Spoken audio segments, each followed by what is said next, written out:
My name is Julian Kim. I'm 33 years old, married with one boy. Fatherhood is amazing and tiring.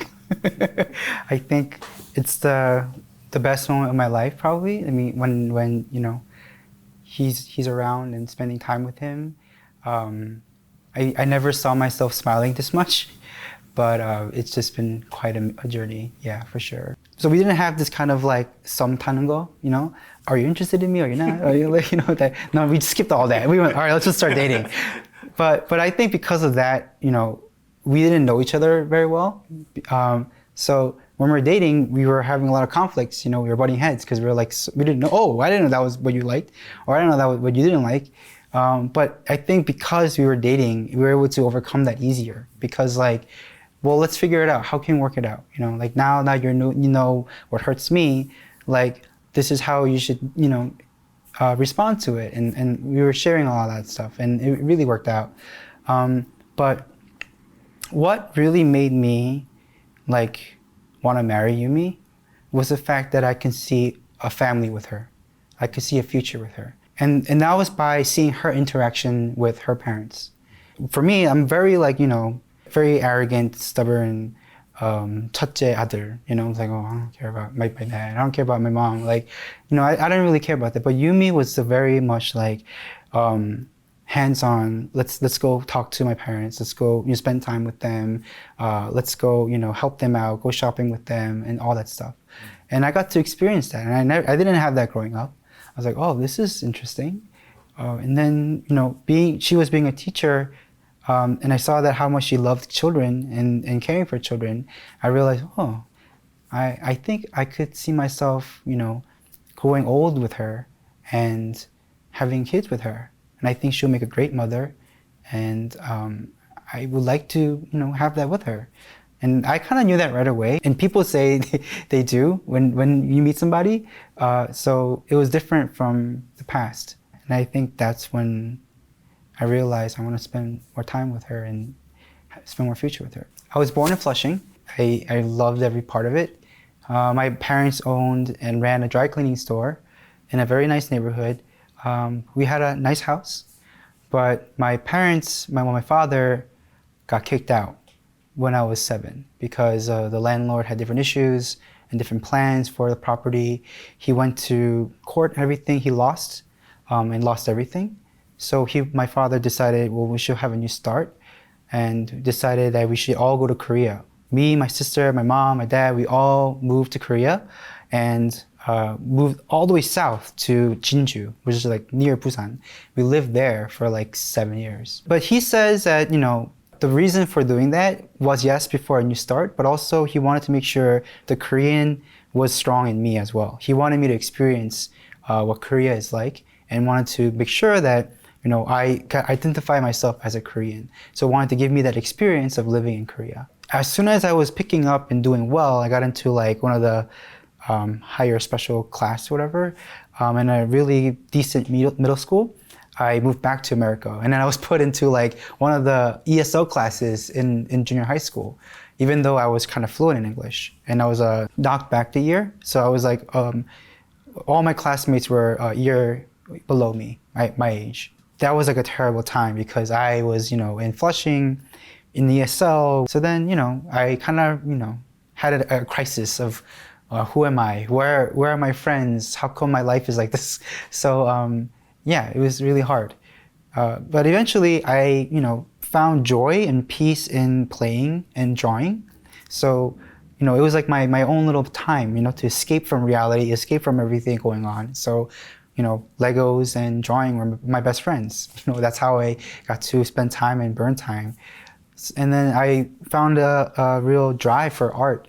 So I wanted to pursue this, going into drawing cartoons and drawing and going into art field. So I applied to art high school. I got into art high school of art and design. But once I figured out how annoying it is to actually draw all the cartoon styles, I switched majors to film. Because the aspect of storytelling was still there, it's just not in a drawing form. And I got to, hang out with people, direct people, be bossy. So it was really cool, I really liked that. So yeah, the movie Happy Cleaners was based on my life and my experiences. You know what's funny? Like I wrote it without really thinking about it, but then once I match it back to my life, it's like, wow, I guess it's very similar. Yeah, I guess I really did live through a lot of it. But then looking back at it, like, oh yeah, my parents did lose their cleaners, and we did have to go through all these stuff, and then yeah, of course, obviously, all the stuff happening inside the movie with like the immigrant tension and the generational tension was very authentically real for me. When the mom apologizes to Hyunhee, after the fight, I think she was saying more than that. She wasn't saying sorry to the incident, but she was saying sorry for this whole life of experience that Hyunhee had to go through. And that was something that I feel now. Even though he's 1 year old, like I feel so helpless to him. I don't know how to my son. I feel like I can't provide him enough. I feel unworthy, and I feel like I can't, open doors for him, and I feel stuck, and I just feel sorry for him all the time. So only thing I can do is work harder, and only thing I can do is try my best so that he could succeed and he could excel. So yeah, I have a different perspective in watching the movie now. Kevin, his rebellious attitude towards trying to chase after his dream was really like my ambition of trying to detach myself from my family and in this immigrant life, in this immigrant struggle. Hyunhee was my reality of like, I have to still support my parents. I have to still, they're gonna be there and I have to take care of them. And Danny was the harsh truth of the struggle, the pain of it all. And what I have to go through, and the fact that this door is not going to open for me. So part of all of that was in there. What's funny is watching it now and being a dad now is a very different perspective. And I'm watching it relating more to the mom and the dad character. And I have to give credit to Peter for that, for making an authentic story and helping shape Happy Cleaner is such a universal story. I think, because I'm a dreamer, I just think about crazy stories and crazy things, but Peter always kind of like rooted down to reality. Be like, but is this believable? Is this real? Can I have a friend like this? Can my mom and my dad react in this way? If it's like weirdly like framed in a way that it's made up, then we just didn't include it, So, Peter was the really one with the heart and soul to make it very relatable, very universal. And I think I give him credit to that. So after college, I really struggled. I think finding work was the hardest thing in my life. So after college, I did a lot of internships, a lot of free work and free labor, but I was very stubborn and I didn't quit. I just kept, going, making sure that this is the path I want to go. I want to make it somehow in this industry. But whatever it is, I'm gonna keep doing it. So I was in this very like kind of young power mode and just kind of going at it. 4 months after graduating, I was on set. I was working from 5 a.m. till I think like 11 p.m. It was like a long day. I was like working as a PA. And I remember just getting off the train and I was waiting to get on the train. I was just so hungry because I didn't eat anything the whole day. So I went to like a local pizza store in the city near Penn Station. I went in and I opened my wallet. I had exactly $2.75. That's for one slice of pizza. So I said, okay, great. I'm gonna order one slice of pizza. So I went in and then I said, can I have one slice? And he said, all right, that's $2.90. I said, why? I said, why? And he's like, oh, taxes. I said, oh. So I begged him, like, please, this is all I have. He said, I'm sorry.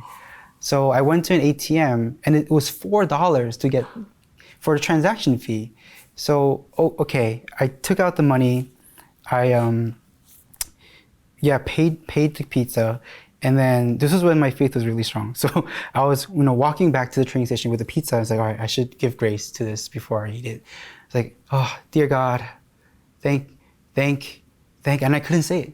I couldn't say thank you because I wasn't thankful for this. I was just so angry that I couldn't even afford a slice of pizza. So I just quit. I said, all right, I'm not praying. I just ate it.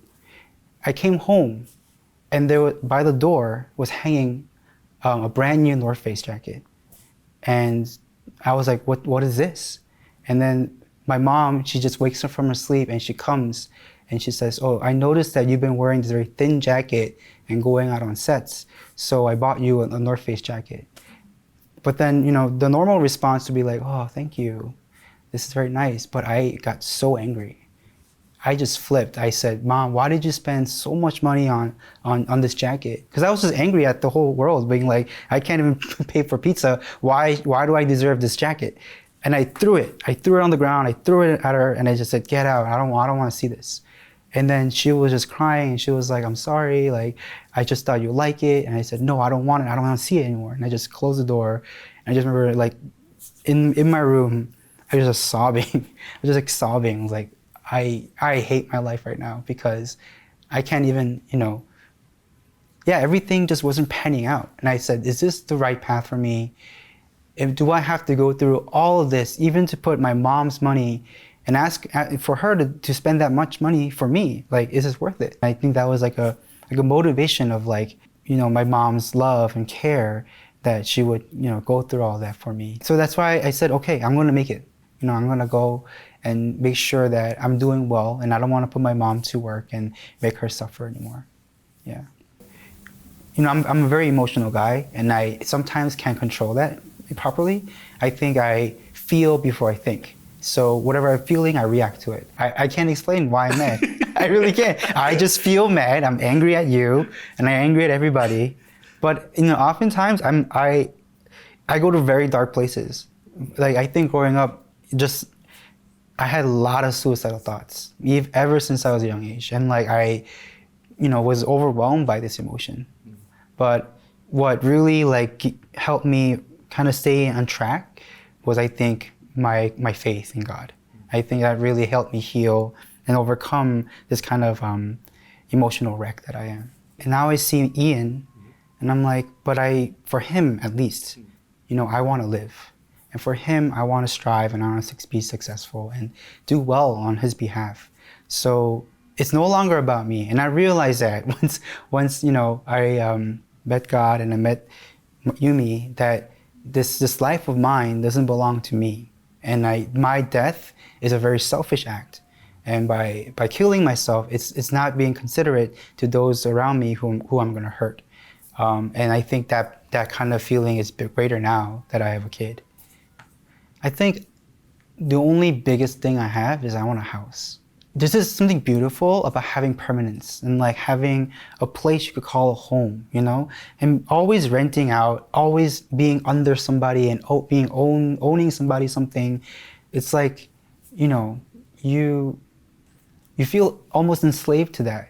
But then the thing is, having your own house means it's yours. And I always wanted that. I want a place that I could call my home, that I own, that I built, and all the fingerprints and everything is like what you know, I want my kid to experience. Like, even like hanging like paintings on the wall, I can't do that, you know, freely. I can't draw on this wall of how tall Ian's growing, because that's not my house. What if we move? It's gonna disappear. I don't have that, you know. So I want to, you know, save up and have a house. And I think that's, like, my biggest dream. And I know to many, it's like, oh, you could do that, you could get it. But it's like something very unachievable for me growing up. You know, never had that experience of having a home. Because I always wanted childhood friends, you know. Like, I never had friends that I met when I was like 7, grew up together. You know, I don't have someone I could call a childhood friend because I was constantly moving. So yeah, there's like a very longing that I had.